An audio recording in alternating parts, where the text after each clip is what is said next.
Before we get into the video, I just wanted to put it out there that there are 3 main reasons that I have decided to share this.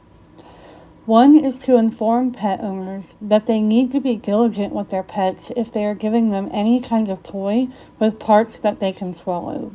Keep an eye on them. 2 is to inform you of the fact that if you do not have the money up front to pay for the emergency services that your pet will need because of these toys, you will have to euthanize them. 3rd is to inform you of the cost that I paid to save my dog. It was on August 2nd that I noticed him acting in a way that I thought was unusual. He was acting rather lethargic, and he was vomiting all over the house. There is not a room in this house that he has not thrown up in. The vomit started out as a white foam with a mucus-like texture, and then it became a grayish liquid with the white foam on top, and finally he threw up hair, like just a big wad of hair.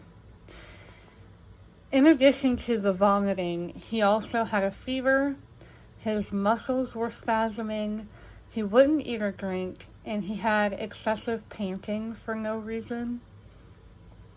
It was August 3rd, 2022, the next day, that I called his usual vet, and they would not fit him in because they were booked out for quite a while.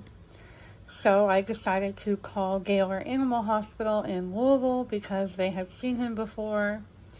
They were unable to get him until the following Tuesday, which would be exactly a week from the day that he began displaying symptoms of some kind of illness. Dr. Lackey did x-rays on him and blood tests on August 9th, and they could not find anything unusual. Other than his liver and his pancreas were not functioning normally, and they were worried about pancreatitis.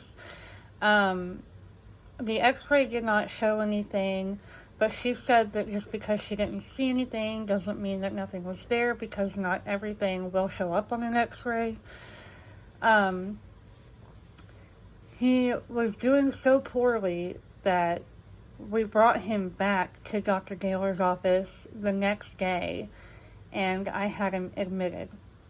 And for reference, I spent $964.63 to have him kept until Monday. And they were going to do all kinds of tests on him and stuff in the meantime. However, the next day, on Thursday, August 11th, he was doing so bad, like he had gotten so much worse overnight, that Dr. Gaylor wanted us to come get him. He said that there was nothing more that he could do for Faust and transferred him to Metropolitan Veterinary Specialist and Emergency Services.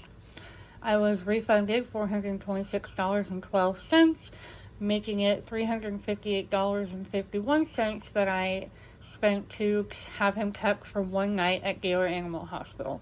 And I will be showing you my bank statements and the receipts from all of this, just for you to look at. Anyway, he vomited twice in my car on the drive from Gaylor Animal Hospital to Metropolitan, which was about a 30-minute drive. When we arrived, he was taken to be triaged. I was asked if I wanted them to do CPR on him if it was necessary. I said yes, and gave them a $500 deposit. It turned out that he was septic. The doctor said that he likely had a blockage in his intestine that ruptured and got infected. I was told that if I did not want to do surgery, then they recommend he be euthanized. So I paid $3,000 for the surgery. Let me scoot down in my notes here. So it was August 18th that they did surgery on him. Not 18th. August 13th. I hope that's what I said. August 13th, they did surgery on him, and it turns out that what almost killed him was a squeaky toy the plastic squeaker that comes in the squeaky toy. The doctor said that it had been in there for a while before the intestine finally ruptured and got infected. On August 15th, we decided to take him home because he was acting like himself again, and he was eating and drinking on his own. Now, this is where things get tricky. While I am grateful and thankful for these doctors for saving my dog, I do not like their business practices. I think it is unethical. I don't want to say that I was outright lied to, but either she lied to me or there was some kind of miscommunication. I don't know. I don't want to call anyone a liar, but when I went to leave, I thought that I was going to have to pay for the medicine that he was sent home with. And the receptionist told me that they wanted $4,586.40, or I could not leave with my dog. And I asked her what that was for, and she said it was for the surgery. And I said, I already paid for the surgery, the $3,000. That's what I was told it would cost. I was told that the $3,000 would cover the whole surgery. And I really couldn't fight them on it because they had my dog.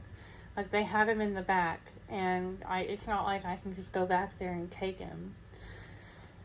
So, thankfully, because at this point I had maxed out all of my credit cards, so thankfully my boyfriend covered the last almost $4,600.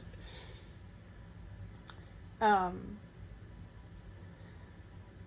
don't want to say that that was done on purpose, or if it was genuinely miscommunication, or maybe she didn't know, or maybe she misunderstood what she was told. I don't know. But I kind of feel like I was lied to, and I mean, I would have still done it. I would have still had the surgery done for him. But I would have liked to have known what I was actually looking at cost-wise instead of being lied to until I was put into a bind.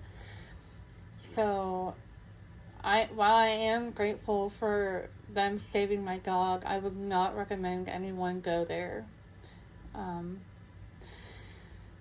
So, I hope I got the point across. I don't know if YouTube is going to allow me to show his his surgery incisions. Another thing I want to add is they gave my dog major razor burn on all 4 of his legs. And I know they need to shave it for IV, and that's fine. But it looks horrible. It is so obviously razor burn. And that doctor lied to me and my mom right in our face when we asked about why he had razor burn. And he's like, oh, well, he might need an IV. And it's like, that's not... It's okay that he was shaved. I understand that they need to do that for an IV. But why does he have such bad razor burn on all 4 legs that he's bleeding? Like, he's bleeding from his legs. And I will insert pictures of that, because I did get some, yesterday. So I am very pissed off about my experience at this vet hospital. I am thankful for everything they did for my dog, but man, I don't know. I just think how they treated me was unethical. I'm eating some cottage cheese. A bite. Hey, buddy. You want me to get down there too? Oh, goodness. It's okay. Yeah, Look at that tail go. No, I love you. Oh, he's so Thank happy. you. Yes, Grandma brought you some Oh, cookies. goodness. Yes, I did. Grandma loves you. Thank you for the kisses. Your breath smells so much better. Yeah, his breath Thank was you. pretty rank. Yes, I'm feeling better. Yeah. That bite? And they got him all shaved and he's swollen. Yes, he likes the cream cheese. Yes, him does. Him likes the cream cheese. Hey, buddy. Yes, him does.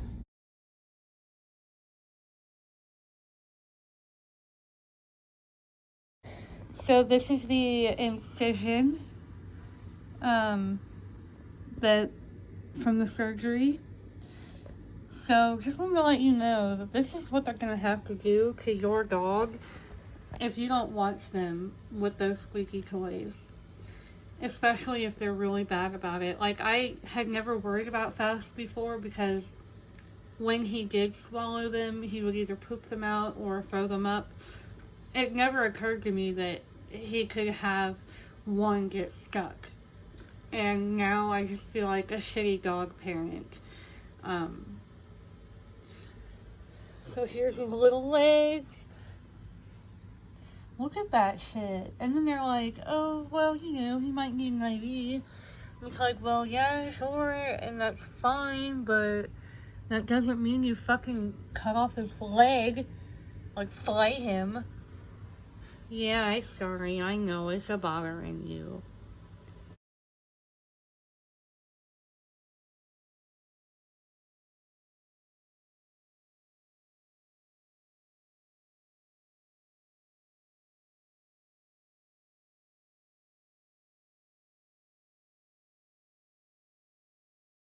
Alright, so don't mind my hand. I'm trying to cover my personal information. But this is the invoice for Metropolitan Veterinary Specialist and Emergency Services. Also, he's not a Labrador Retriever mix. I was wondering where they were getting that from. He is a Shar-Pei mix. But anyway, so the $500 there, the $1,500 there, I paid via Discover and Amex. Just gonna let you look at all of that. Look at all of that. The $1,583 and the $1,000 I paid with Discover and German American. And American Express, I'm sorry. And then the $1,000 was, the $1,583 was American Express and the $1,000 was German American. And the $417 was my boyfriend covered. And that's the $3,000 that we paid for the surgery. Or what we thought that was going to be for the surgery. But anyway, so the $1,000 there, I guess that sounds a lot like the surgery, which makes no sense. Like, I was told that $3,000 there was going to cover the entire thing. That's what I was told, and yet here we are. We're still not even done. Here we are. We've arrived at the last page. So, that $800 and that $3,786, that was what my boyfriend paid on the 15th to get my dog out of the vet. They were not going to let us leave. They were not going to let us, well, we could leave. We just couldn't leave with the dog.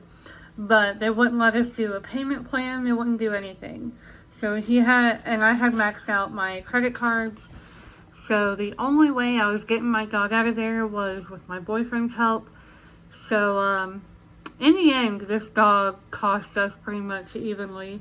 I paid $5,100 of my own money, and my boyfriend paid $5,003 of his own money. And don't worry, I will be paying him back. But yeah, I'm going to be in debt for a while. And a lot of people really are not as lucky as I am to have credit cards with high limits or to have a spouse or a friend or family member who is willing to help them or able to help them. Because if I had not been able to pay for this, he would be dead right now. I would have had no other choice but to euthanize him. So that was about $10,000 that I paid over a squeaky toy. So I'm telling y'all, watch your dogs, or just straight up don't buy them squeakies.